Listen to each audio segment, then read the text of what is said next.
Congo Mikili Live, toujours longueur d'avance.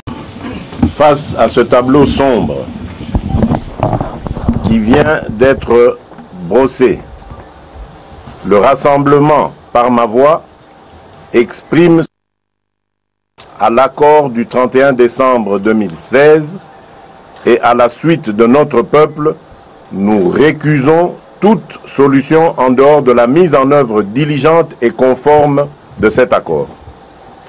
C'est pourquoi je lance un appel solennel au peuple congolais à se prendre en charge et le rassemblement décrète un plan de mobilisation générale contre la réinstauration de la dictature dans notre pays, axé sur les actions ci-après. À dater de ce jour, je demande au peuple congolais de 1. Demeurer en état d'alerte et de résistance. 2.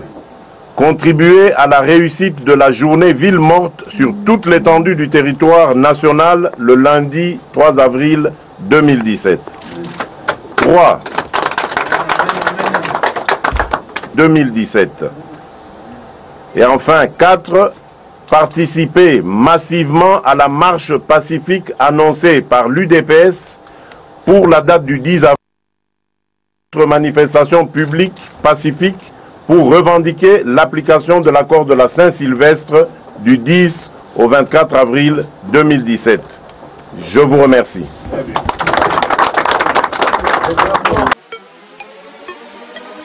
Congo Mikili Live, toujours longueur d'avance. Le rassemblement s'est réuni ce mercredi 29 mars 2017 sous la direction de son président, M. Félix Tshisekedi Tshilombo, pour procéder à l'évaluation sans complaisance du dialogue national et inclusif du centre interdiocésain dans lequel le peuple congolais a placé tous ses espoirs.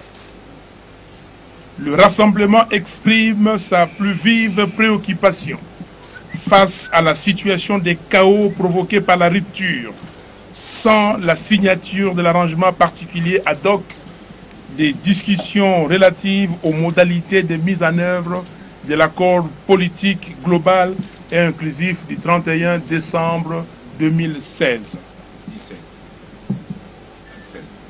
Le rassemblement rappelle qu'il a souscrit au dialogue national inclusif organisé sous la médiation de la CENCO, conformément à la résolution 2277 crédible en 2017, et ainsi assurer un retour au fonctionnement régulier des institutions de la République.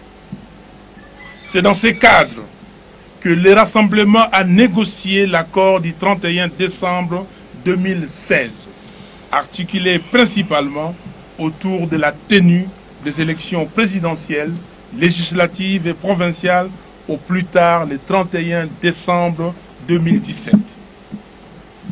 Accessoirement, et en vue d'assurer uniquement la continuité de l'État et l'équilibre institutionnel et de préserver la paix civile, le rassemblement avait renoncé à son exigence initiale, par ailleurs largement soutenu par le peuple congolais, à l'échéance de son deuxième et dernier mandat le 19 décembre 2016.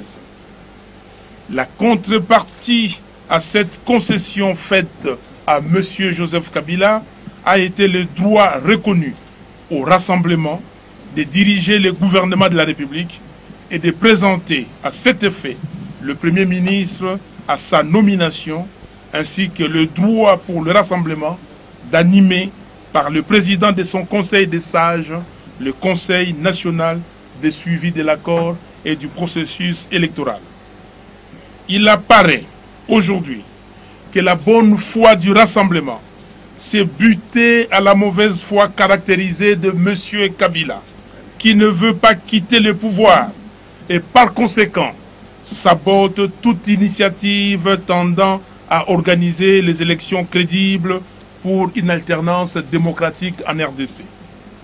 Dès lors que le processus devant conduire la mise en œuvre de l'accord est ainsi compromis, le consensus dégagé pour l'acceptation de M. Joseph Kabila comme chef de l'État pendant la courte période préélectorale et électorale est rompu. Pour y parvenir, M. Joseph Kabila et sa famille politique, déterminés plus que jamais à rester au pouvoir par la force, font fi des mesures de décrispation politique préconisées dans l'accord.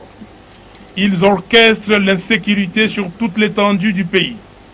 Ils multiplient les violations massives des droits de l'homme et des libertés fondamentales. Ils affichent une indifférence coupable face aux crimes de guerre et aux crimes contre l'humanité.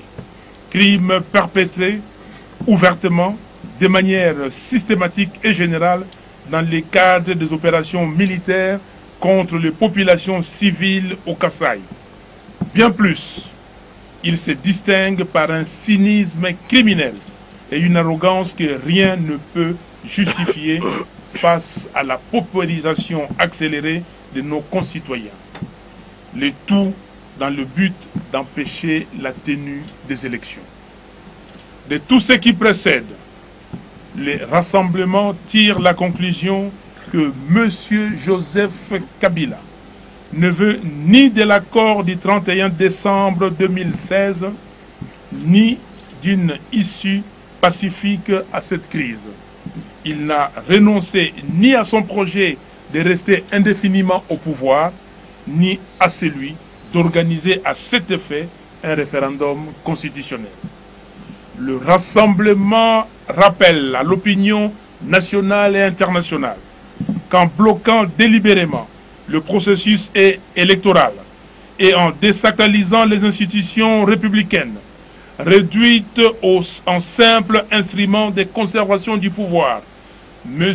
Joseph Kabila, sa famille politique et leurs alliés sont les seuls responsables de la situation de crise politique, sécuritaire, économique et sociale que connaît actuellement la République démocratique du Congo et qui frappe durement le peuple congolais. Dès lors, comme toutes les autres institutions de la République, M.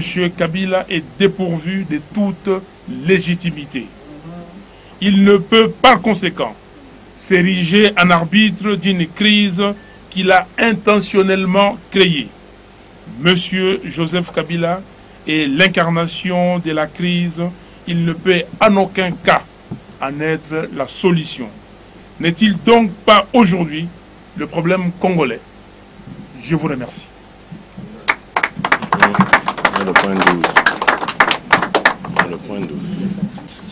Le peuple congolais ne s'est pas trompé en se mobilisant spontanément à Kinshasa comme à l'intérieur du pays contre les manœuvres du pouvoir tendant à empêcher la mise en œuvre de l'accord du 31 décembre 2016. Il a ainsi démontré sa maturité et son engagement politique. Congo Mikili Live, toujours longueur d'avance. Face à ce tableau sombre qui vient d'être brossé, le rassemblement par ma voix exprime à l'accord du 31 décembre 2016 et à la suite de notre peuple, nous récusons toute solution en dehors de la mise en œuvre diligente et conforme de cet accord. C'est pourquoi je lance un appel solennel au peuple congolais à se prendre en charge et le rassemblement décrète un plan de mobilisation générale contre la réinstauration de la dictature dans notre pays axé sur les actions ci-après. À dater de ce jour, je demande au peuple congolais de 1. Demeurer en état d'alerte et de résistance. 2. Contribuer à la réussite de la journée ville morte sur toute l'étendue du territoire national le lundi 3 avril 2017. 3. 2017. Et enfin, 4. Participer massivement à la marche pacifique annoncée par l'UDPS pour la date du 10 avril. Notre manifestation publique pacifique pour revendiquer l'application de l'accord de la Saint-Sylvestre du 10 au 24 avril 2017. Je vous remercie.